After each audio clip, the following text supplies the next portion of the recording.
Hey folks, welcome. We are on location again with a fantastic organization, Toronto Humane Society. We are joined with Karen Ward, the Chief Veterinary Officer. Thank you so much for joining us. It's always a pleasure to have professionals like yourself doing amazing work here. Maybe you could tell us a little bit about, first of all, what you do here in this great organization, and why is it so important that you chose the Toronto Humane Society when you were coming, well, out of vet school, deciding what you wanted to do?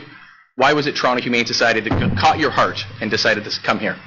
So the first time I ever came to Toronto Humane Society, I was 18. So I was still just graduating from high school. Yeah. And I remember thinking it was a really cool place. Adopted a dog, took it home, went to vet school, did a whole bunch of different stuff. And what really appealed to me was the social enterprise nature of it, like just working with community, working alongside people and working for animals that often didn't have a voice, or for people who didn't have the resources to be able to care for the animals that they love so very, very much. What is an interesting aspect of the Humane Society that I did not know about?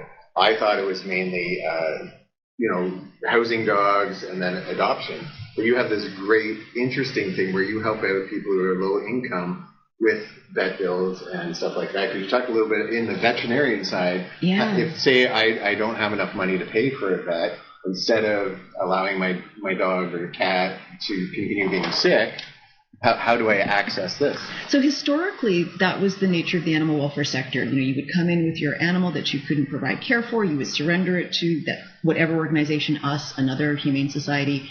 We would deliver medical care, deliver behavioral care, whatever, and then we would rehome it to you. Right. Thinking that you're going to be in a better position to care for it. But who knows what's going to happen to you 6 months, 10 months, 12 months down the line, right? And you already have that bond. That's that animal that you love and you care for and loves and cares for you and is part of your family.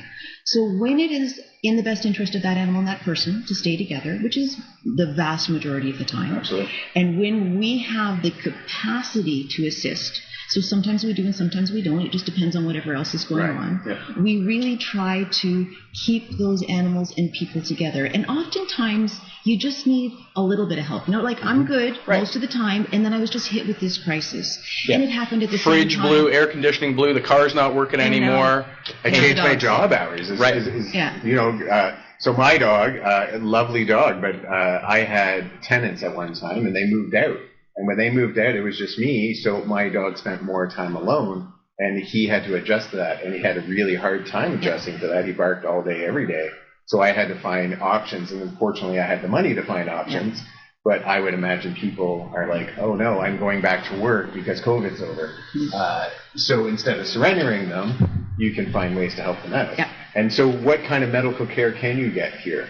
So we have a wellness service. So that is vaccination, heartworm testing, flea and tick disease testing, heartworm prevention, and spaying and neutering, and we have a limited dental service as well. Okay. So that's sort of the core of our public services. We also have public training, because that's another big reason for people to experience challenges keeping their dogs in particular, but sometimes cats, just because of the behaviors and socialization and training. So trying to make that really accessible and affordable to people. Yeah. In my opinion, as a veterinarian, training is as important as vaccinations for the health and well-being of your animals. Sure. So I think they really deserve equal time and attention and resources. So those are the things that we offer just across the board, and that's open to anybody within our capacity to provide care. Right.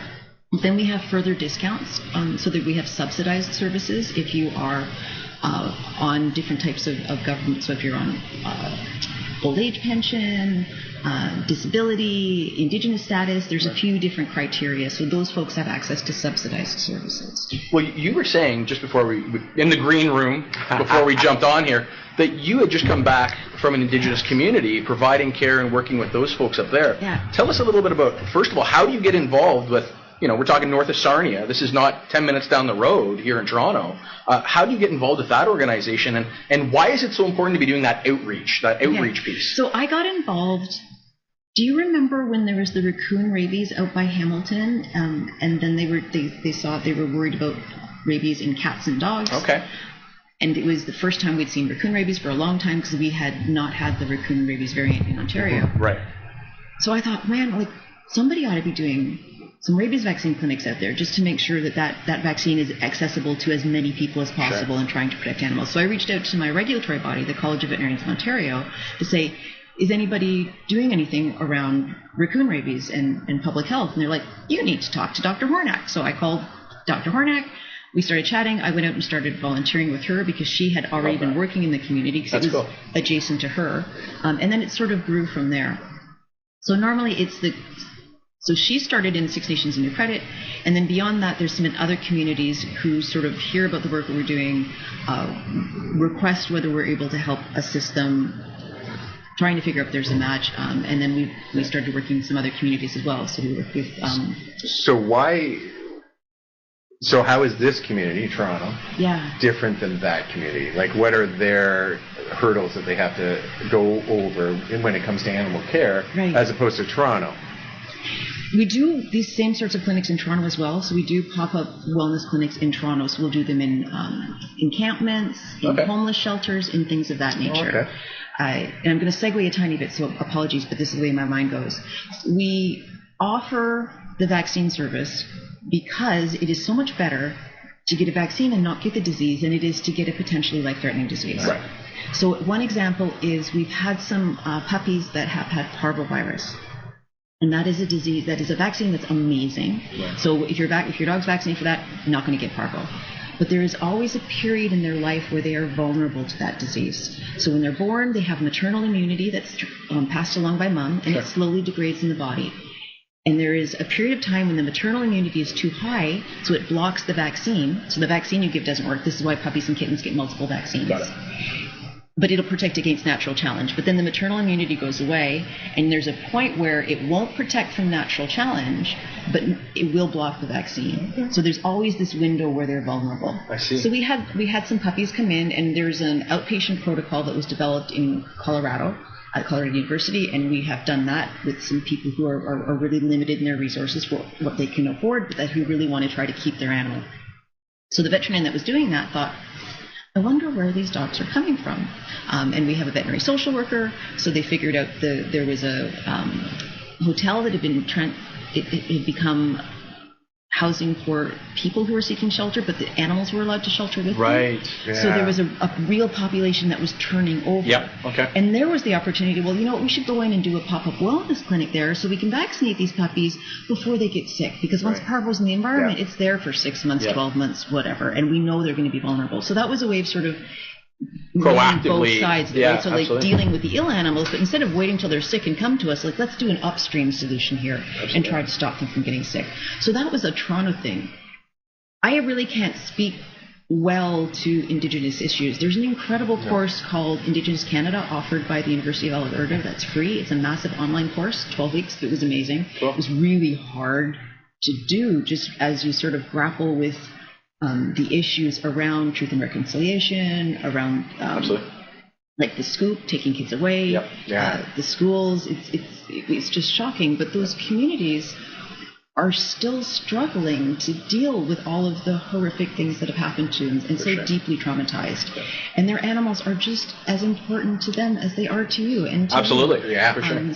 So for me, that's my part of truth and reconciliation is working in First Nations communities, in partnering with them. So we don't go into the community to deliver care, we go with the community, right? So like we work alongside folks. So we have our partners in those different communities that have been our partners for years, that are just amazing folks, and together we do what we can to try to improve animal health in those communities, which subsequently improves human health in those communities. For sure. So that's an amazing approach. It's better than in the past we always walked in and said, this is what you need to be successful. And it sounds like you're coming in from what do you need to be successful? Yeah, because the whole white savior thing doesn't work, right? No, it doesn't work. It absolutely doesn't work because we have no idea what they really need to be successful, just like I have no idea what you need to be successful.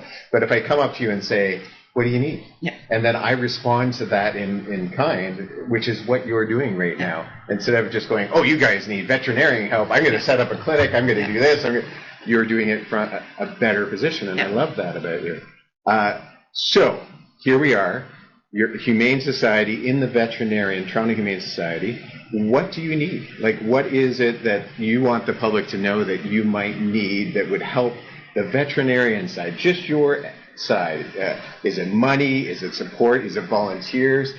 what direction would you hope that people watching this would do to help you out? I think it's all of those things. So we really are a community resource for a whole spectrum of people and a community resource for a whole spectrum of animals.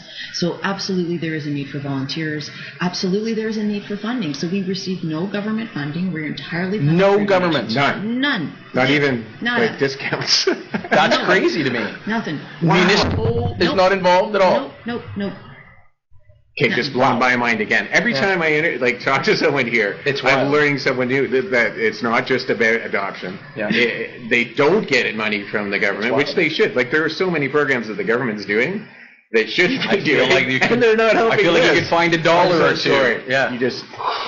That's wild. Yeah, so money, and then volunteering, what's that look like? Because I'm not trained in veterinary. Like, I don't even know, can I help? Yeah. So absolutely. And I would say volunteer for people with medical skills. We are able to utilize more within the medical component of our facility, but people with all kinds of skills can be an enormous benefit. So I wouldn't just limit it to medical, but because your question was specifically about veterinary medicine. So the community that we just came back from late last night, I went with one of our volunteers who is a retired paramedic.